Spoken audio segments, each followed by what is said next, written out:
My name is Lisl Foss. I'm 64 years old. Today's date is the 28th of January 2019. We are at Providence Mount St. Vincent in Seattle. My relationship to my partner is that we are colleagues. My name is Kathryn Anderson. I'm 64 years old. Let's start just by clarifying what your role is here at Mount St. Vincent and how long you've been working here.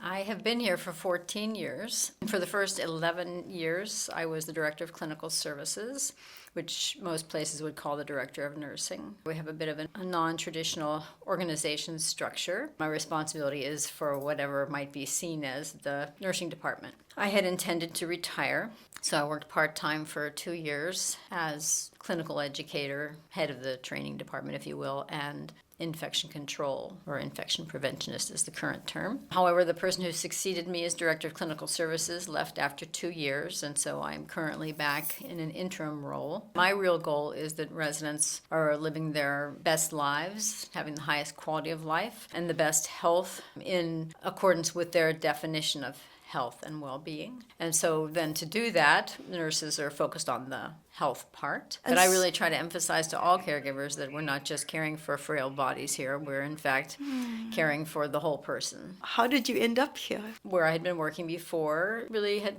not been a very happy place for a while. Of course, in hindsight, I was pretty burned out with what I was doing. What I was doing was teaching nursing. And I think I did not really understand how burned out I was until I was gone. I had thought that the academy would be my career, and I'd been there 18 years. So I had started looking around. I had been bringing students here, nursing students here for clinical experiences. People were friendly. People who had nothing to do with nursing students got to know me, knew my name. They'd see me and, oh, you have nursing students here again this quarter. And the care philosophy here is this is their home. And so we should be delivering health care really similar to what people are doing in their own homes, which is according to their own values. I applied at some other nursing homes, and it was really clear to me that I was not a fit for those places because they have the more institutional, traditional, task-focused, staff-oriented model of care. We do things for staff convenience rather than what residents want. All in all, seemed to be a fit, and then... Can I interrupt you? What is it about you, your belief system, your values, your temperament, that made you, that you knew for sure this would be a good fit for you?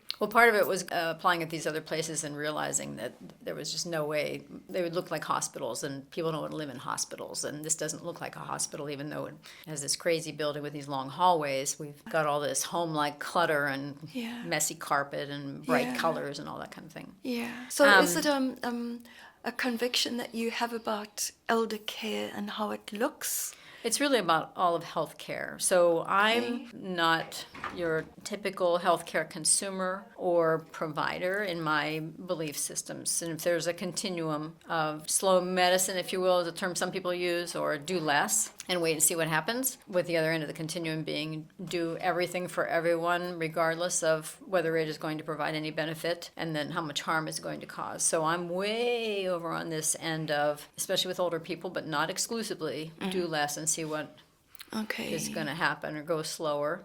Okay. Certainly there are conditions that are true emergencies or truly, critical things that must be dealt with. Right. But we're so over-treated, we're so over-tested, we're so over everything in this healthcare system that I'm just not, that's not who I am. Yeah. Then the other parts of it are, you go into people's homes for years and you see how they really manage their health. In the hospital, we have these fantasy plans for people. We send them home with discharge plans that just seem so wonderful. And if they would only follow them, they wouldn't end up back here with a high blood sugar or this or that. And of course, you go home and you see the real situations in which they live, the challenges they face. And also, by the way, health is not number one on people's list of priorities. Family, faith, trying to survive financially, not money per se, but trying to survive financially. These are all higher priorities for people in their daily lives. And so the health stuff, well, if it fits, it fits. And if not, they may just not agree with us. Yeah. It's not that simple. Everybody's got their own values, preferences, beliefs. Our healthcare system, we pay very little attention to that. I feel strongly that any plan of care for me should take into account my values and preferences. So why wouldn't I want that for my residents or patients? I mean, the other thing, it seems so terribly obvious to me, but I see somebody who's 99 years old and we're trying to shape their health behaviors. We're trying to get them to take their medications. We're trying to get them to sleep at night and not in the day, and we're trying to get them to do all these things that we see as normative. And yet this guy, with all these things that we consider dysfunctional, has made it to 99 on his own terms. Why can't we see the contradictions in this? I just don't see it. So for you, it's about the individual. And their What's meaningful to them.